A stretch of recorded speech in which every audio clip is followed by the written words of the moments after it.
በማኅበረ ቅዱሳን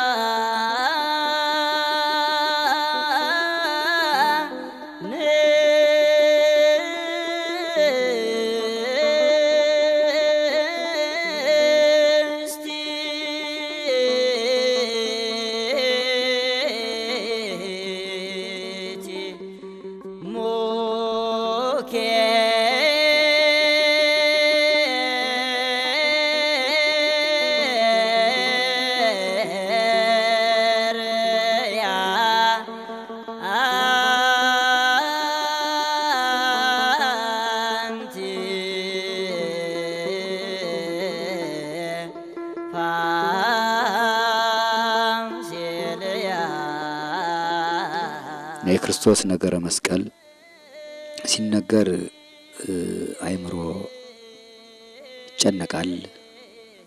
ሲታሰብ ለኔ ብሎ ለሚረዳ ሰው ከክርስቶስ ፍቅር የበለጠ ነገር ስለሌለ አይምሮ ይነካል። ቅዱስ ጳውሎስም ተናግሮታል። ከክርስቶስ ፍቅር የሚለየኝ የለም ብሎ ያሉትን ጸዋትወ መከራዎች ዝርዝሮ በሮሜ መልእክቱ ምዕራፍ 8 ላይ ሲናገር ትዝ ያለው ነው። እና የክርስቶስ ነገረ መስቀል በተለይ በፍጹማኑ ዘንድ ፍጹምነት ባላቸው ሰዎች ዘንድ ሲገለጥና ሲታሰብ ያሉበትን ያስረሳል፣ የት እንዳሉ ያዘነጋል። የተቀበለው መከራ ሁሉም ለኛ ብሎ ስለሆነ ለሰው ብሎ ስለሆነ ለሱ ቅንጣት ታህል ትንሽ ነገር ለሱ ከተቀበለው መከራ መስቀል ሁሉ የሚጠቅመው ወይም ይሆናል የሚባል ነገር ስለሌለ ሙሉ በሙሉ ለሰው ልጆች ስለሆነ ለአዳምና ለሔዋን መቸንከሩ የኔ ነው።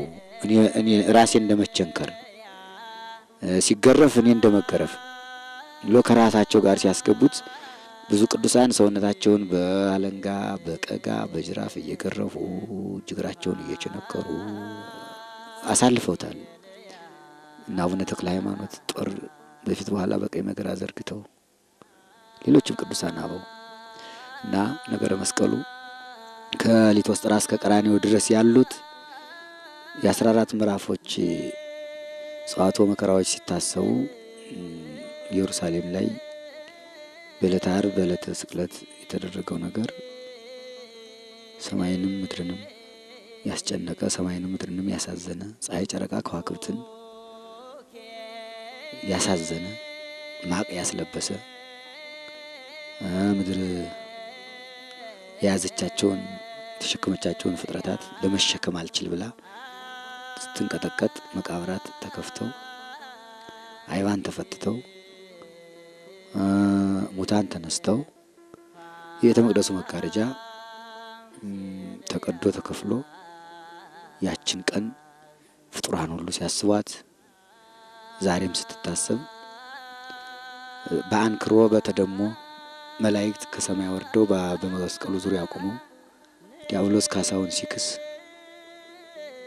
በጌታ ላይ የፈጸመው ግፍ በአይሁድ አድሮ ሲያሸጠው በአይሁድ አድሮ ሲያዘልፈው ሲያስቸነክረው ሲያስደበድበው የዋለውን ሁሉ የመድኃኔ ዓለም ትዕግስቱ ያን ሁሉ ጸዋትወ መከራ ታግሶ ሲቀበል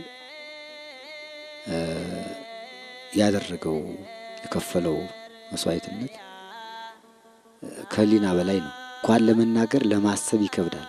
ለማሰብ ሲታሰብ በአይነ ሊና ሲታሰብ ይከብዳል። እና ከጲላጦስ አደባባይ ጀምሮ ታስሮበት ያደረው የፍልፍል አለት ወንበዴዎች የሚታሰሩበት ከፍተኛ ወንጀል የሰሩ ወንበዴዎች የሚታሰሩበት ነው። እዚያ ውስጥ ወዲያ ወዲህ የማያሰኝ ነው። እረኛውን ገድለዋለሁ መንጋዎቹ ይበተናሉ ብሎ ኤርምያስ የተናገረው ትንቢት ሐዋርያት ሲበተኑ እሱ ሲታሰር ኤርምያስ ከታሰረበት እስር ቤት ነው ጌታ የታሰረ ትንቢተ ነቢያትን ለመፈጸም እዚያ ታስሮ ሲያድር ውስጡ ሲገቡ ጨለማ ነው ገደሉ። በጣም ሲያስቡት ከህሊና በላይ ነው። እኔ በተለይ እዚያ ኢየሩሳሌም ያንን ሳየው በጣም ነበር የሚያስጨንቀኝ፣ በጣም ነው የሚያሳዝነኝ። ሁሉ በእጁ የተያዘ ሲሆን ሁሉም ማድረግ ሲችል ደንጊያው የሱ፣ ቤቱ የሱ፣ ሁሉ የሱ ሲሆን ትዕግስቱ እዚያ ታስሮ ሲያድር ሰዓቱን የእስረኞቹን የነ ጲላጦስን የዳኞቹን ፍርድ ያለምንም ኃጢአት ተቀብሎ በቃኝ ልውጣ ሳይል እንዴት አክብሮ እንዳደረ ሲታይ በጣም ያሳዝናል።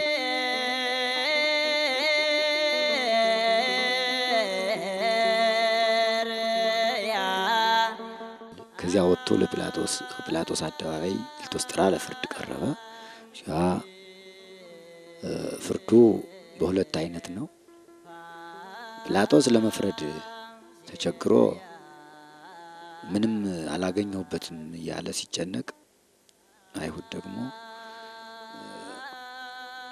እንደ ሕጋችን ሊሞት ይገባዋል እያሉ ሲጮሁ፣ ሲጠይቀው ጲላጦስ አትናገርም ሲለው ዝም ተናገር እንጂ አንተን እኮ ነው የሚከሱ እነዚህ ሁሉ እየጮሁ ነው መልስ ሲለው ዝም።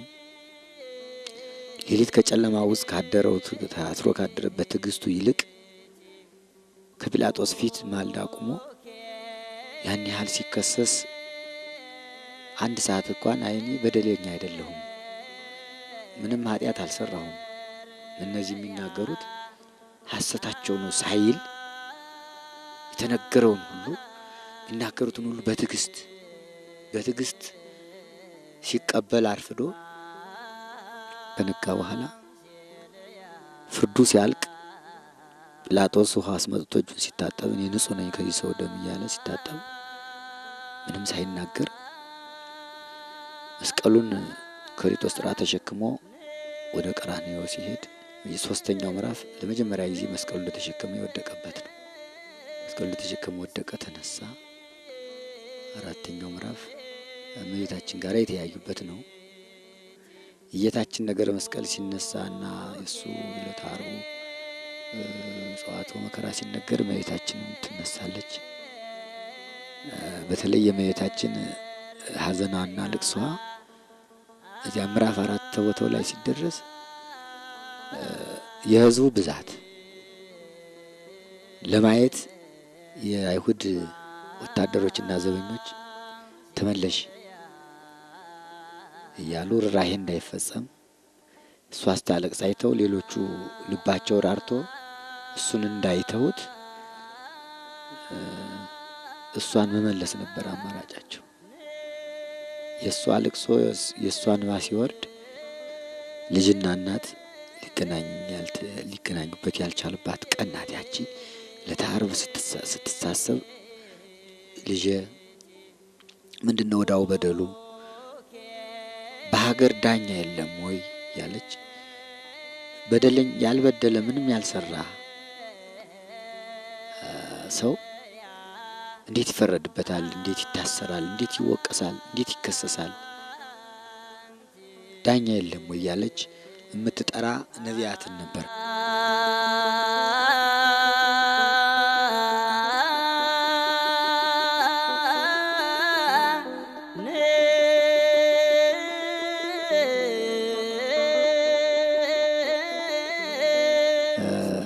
አምስተኛው የጲላጦስ ሚስት ቤት ነው።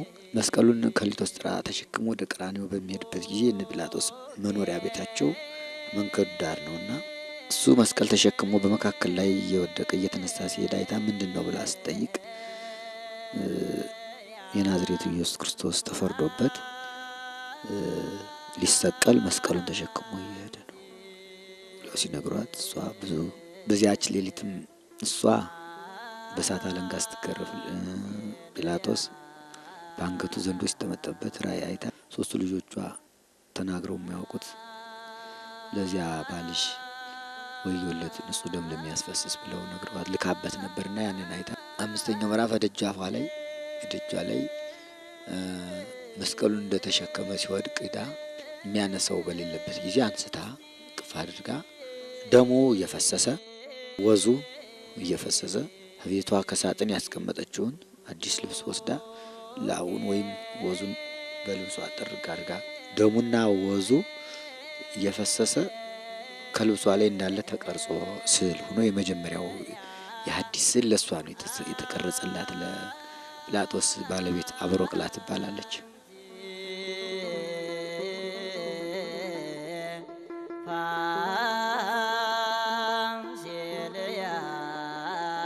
ስድስተኛው ምዕራፍ ስምዖን ቀሬናዊ ከበረሃ ውሎ ኋላ ሲመለስ መስቀል ተሸከም ብለውት መስቀል ያሸከሙበት ነው። ሰባተኛው ምዕራፍ ለሁለተኛ ጊዜ የወደቀበት ነው። ሲታይ በጣም ያስገርማል። ስምንተኛው ምዕራፍ ቅዱሳት አንስት መንገላታቱ እየበዛ ሲሄድ ሲወድቅ ሲንገላታ ሲያዩት ያደረገላቸው በተለይም ቅዱሳት አንስት ውስጥ ማርያም መግደላዊት 7 አጋንንት አድረውባት ዘመድ ሁሉ ጠልቷት ሰው ሁሉ አላስቀርባት ብሎ ከዚያ በኋላ ሀዳናት በኋላ እሱን እናት አባት አድርጋ ተከትላ ስለነበረ በተለይ እሷ አልቻለችም፣ ትጮህ ነበረ። በዛ 12 ዓመት ደም ሲፈሳት የነበረችው የልብሱን ዘርፍ ዳሳ ተፈወሰችው። ልብሱን ገፈውት ስታይ ያ የተፈወሰችበት ልብስ መድኃኒቴ መድኃኒቴ እያለች ታለቅስ ነበር። 8ኛው ምዕራፍ ላይ ዘወር ብሎ አዋልደ ኢየሩሳሌም ትብከያኒ፣ እናንተ ኢየሩሳሌም ሴቶች ለእኔ አታልቅሱልኝ፣ ለእናንተና ለልጆቻችሁ አልቅሱ። ዘመን ይመጣል ያልወለዱ መካኖች ያላጠቡ ጡቶች ንዑዳን ክቡራን ናቸው የሚልበት ዘመን ስለሚመጣ በእኔ እንዲህ ያደረጉ በእናንተ መከራ ይመጣባቸዋልና ለራሳቸው አልቅሱ ብሎ አቅማቸው በላይ ሆኖ የሚያዝኑትን የሚያለቅሱትን ቅዱሳት አንስትን ያጽናናበት ምዕራፍ ነው 8ኛው ምዕራፍ። ምክንያቱም ቸር አምላክ ስለሆነ እኛን ለማዳን ስለሆነ ያን መስቀል ተሸክሞ የሚሄድ ያን ጊዜ እንኳን ያን ያህል መከራ እየተቀበለ ሐዘንተኞቹን ችግረኞቹን የሚያለቅሱትን ቸል አላላቸው።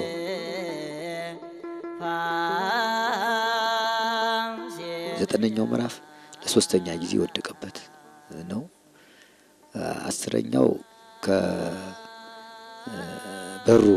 ወደ ቀራንዮ ሊገባ ዛሬ የኢትዮጵያ ርስት ለንግሥት ሳባ ሰሎሞን የሰጣት እዚያ ላይ የወረደበት ነው። 11ኛው ቀራንዮ ደረሰ። መስቀሉን አወርዶ እረፍት አላገኘም።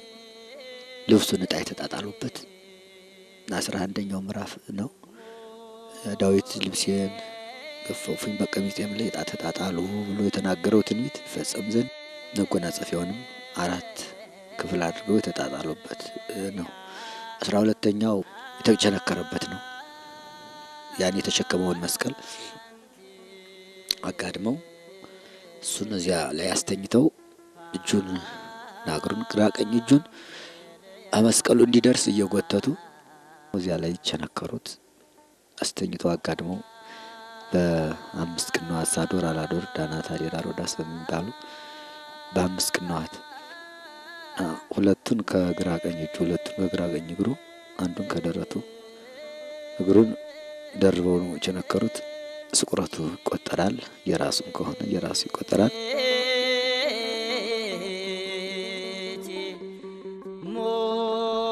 13ኛው ምዕራፍ ስቅለቱ ነው። እዚያ በኋላ መስቀሉን አቆሙት ቀራንዮ ላይ። መስቀሉ ተነስቶ በቆመበት ጊዜ 6 ሰዓት ሲሆን ከሊተ ጽርሐ እስከ ቀራንዮ ድረስ ያለው ጸዋትወ መከራ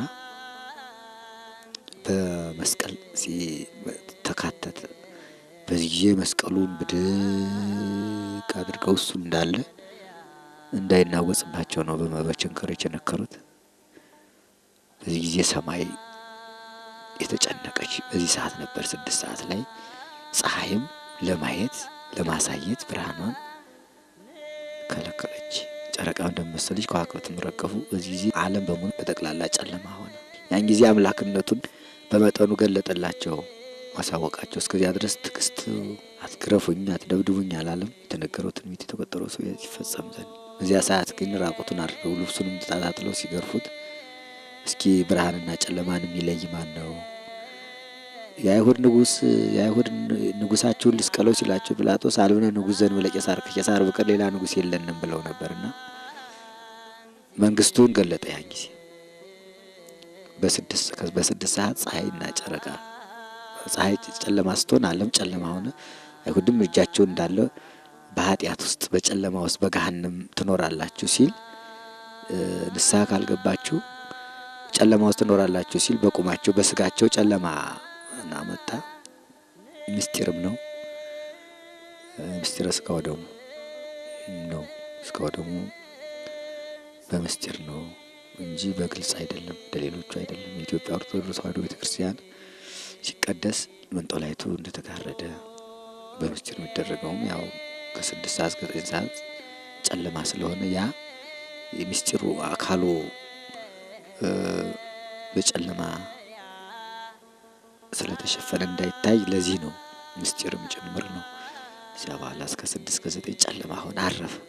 ያ ሲገርፉትም ሲቸነክሩትም ምን ሲሉትም የነበሩት ጨለማ ውስጥ ገቡ። መስራት አልተቻለም። እዚያ በኋላ አምላክነቱን ገለጠ። አምላክ ነኝ። አለዚያ በኋላ 9 ሰዓት ነፍሱን ከስጋው ለየ። ነፍሳትን ከሲኦል አወጣ። በ11 ሰዓት የመጨረሻው 14ኛው ምዕራፍ ግንዘቱ ነው። ዮሴፍና ኒቆዲሞስ መጥተው ገነሱት።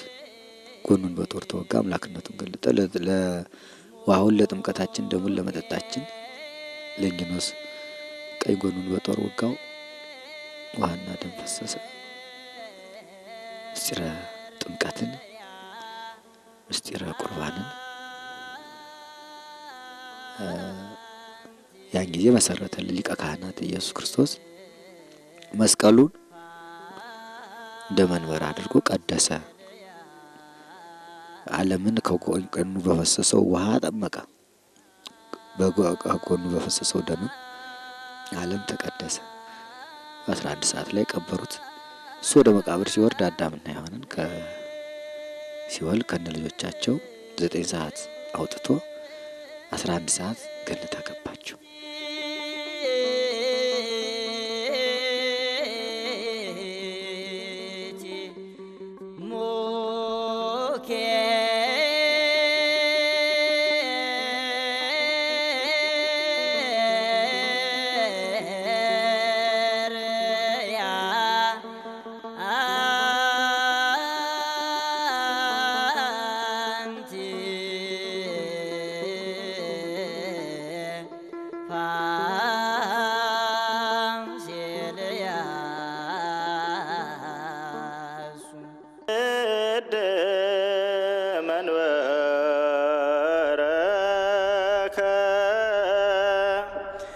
ይገንያ ሰማያት ለስብሐቲከ እግዚኦ